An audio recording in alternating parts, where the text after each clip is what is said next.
Good morning, good afternoon, good evening, and good day. It's Gord, your hurtin' hippie, and this might or might not look a little different to you. Yeah, I got a new phone.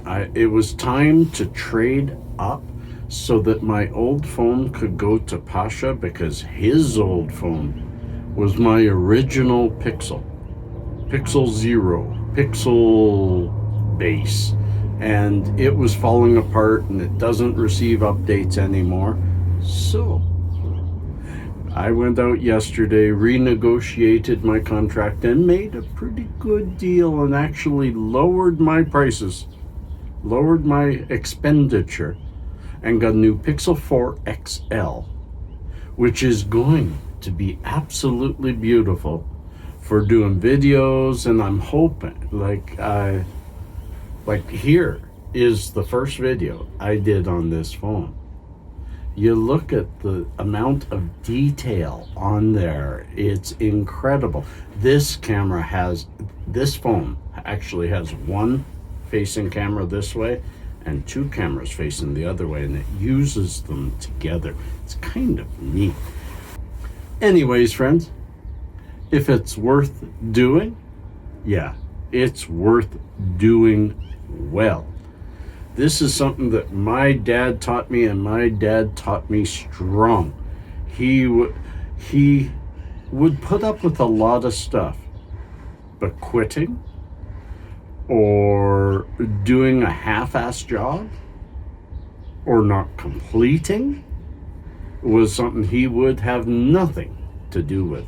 And it has been instilled in me ever since, is if you don't think you can finish a job, better not start it. And if you use that as your attitude, hey, I'm not even going to do this unless I'm absolutely sure I can get it done, then you're going to say, I really need this. Because you usually don't pick on doing something, whatever it be in your life, just willy-nilly, because if you're doing it willy-nilly, might as well pick something more important to do. But if it's important enough to think about, important enough to make a plan to do it, then it's important enough to get her done. So if the thought that you're not going to do it unless you can complete it scares you a little bit, then that forces you into thinking that thing through. That's not always easy to say or do, but it's very, very important. Today, it is -8 with wind chill. It is -12, and if you look out there, brand new, fresh skiff of snow all over the place, and I need to make sure that I put that back there properly and that we've got the correct. Everything looks good. Everything looks good. I won't know how the sound sounds until I actually plug it in and start editing, and by the time it gets to you, it's going to be clear sound. May not need any editing. This is supposed to be the flagship now of Pixel, and Gordy's got it.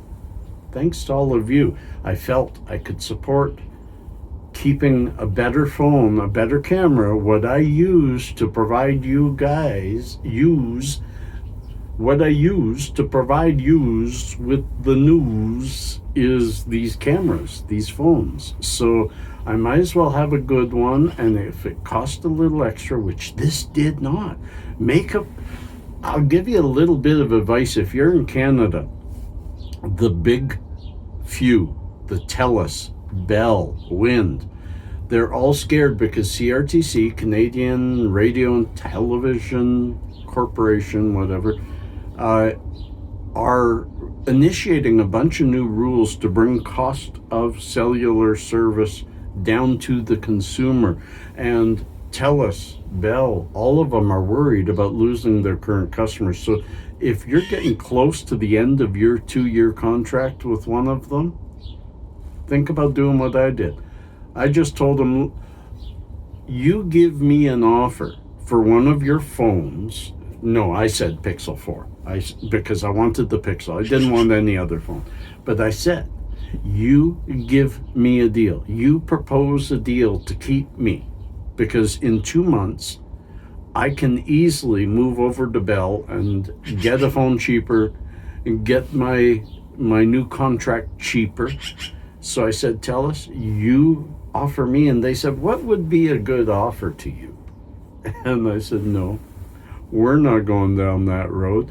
You make an offer.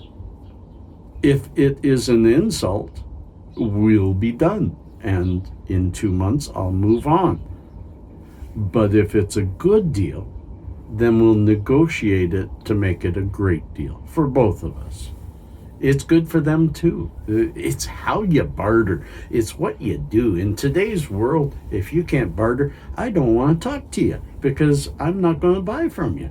Because the original price should only be a suggestion. Ooh. Oh. But what a day getting a new phone. I mean, there's so many things to set up. There's so many things to make sure that you've got and that your old phone is being looked after and all that. It just got into my head. I had a bad sleep last night and I had a crazy day yesterday getting it all done. But it was my weekend without Pasha. I had nothing else to do. What's on the books for today? Today I'm going to, if it warms up a little bit, and it's supposed to warm up quite a bit, I'm going to walk up that big long flight of stairs and go get groceries and maybe do my first video montage with this if there's anything worth seeing. That's not the greatest walk in the world, but there is some beauty at the top of the hill when I look out over the city where I live. I enjoy that. I've had this migraine kind of steadily for a week or more, but it's been mellow most of the time when I take my medicine. And while the medicine starts to dissipate, it comes straight forward again. But everybody I know around here is getting headaches. The weather has been so up and down. When I woke up this morning, it was -13. It's already -8. Probably by the time I'm talking to you, it's -7. It's going to +3 today. And tomorrow +7. And the last time they called for +3, we got +10 or 11.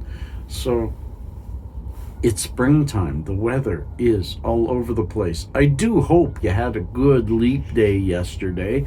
You know, getting an extra day in the year. Wow, I feel rested. And now, you know what time it is.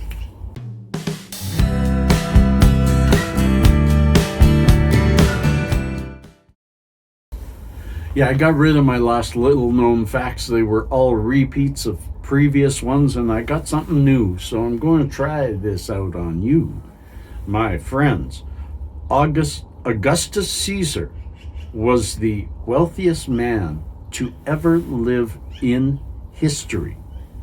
Nephew and heir of Julius Caesar, Roman Emperor Augustus had an estimated net worth of $500 billion when counting for inflation. Some say that Mansa Musa, king of Timbuktu, was the world's wealthiest man, as his wealth was apparently too great to count. But Augustus Caesar, his was countable. Alexander the Great was buried alive by accident. At age 32 when he died, Alexander the Great had conquered and created the largest land-based empire the world had ever seen. It stretched from the Balkans to Pakistan. In 323 BC, Alexander fell ill, and after 12 days of pain, he seemingly passed away. However, his corpse didn't show any signs of rot or decomposition for a whole 6 days. Modern scientists believe Alexander suffered from a neurological disorder, Guillain-Barré syndrome.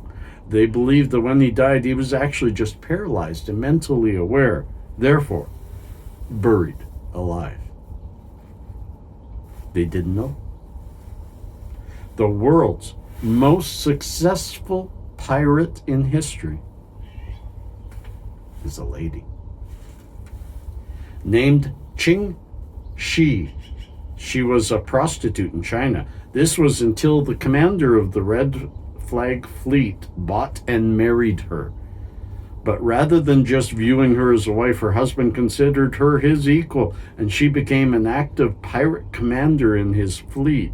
Qing Shi soon earned the respect of the fellow pirates, so much so that after her husband's death, she became the captain of the fleet.